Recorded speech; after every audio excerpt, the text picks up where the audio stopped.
Overdose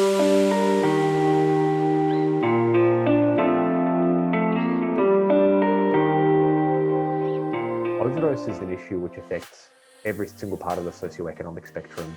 every part of the age spectrum. It's geographically dispersed. It really is indiscriminate in the kind of communities and families that it does affect.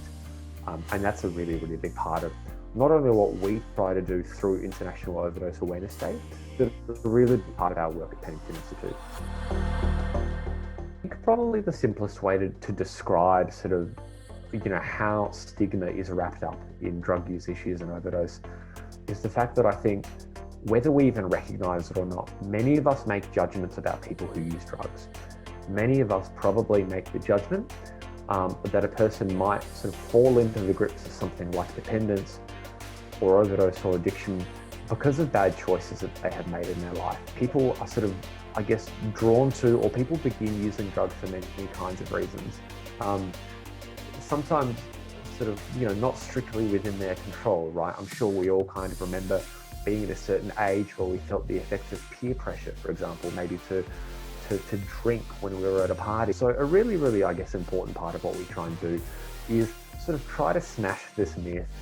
that people who use drugs, and therefore kind of people who are dependent or maybe at risk of overdose, kind of,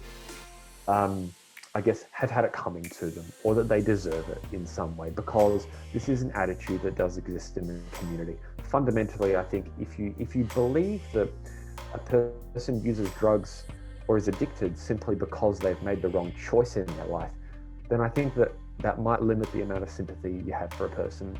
And it's the sort of thing that means that rather than being able to have a mature, open, productive discussion about drug use and overdose, it's a discussion that's had in the shadows, because the people who are at risk of overdose, who are at most risk of overdose, are sort of using drugs often in the shadows.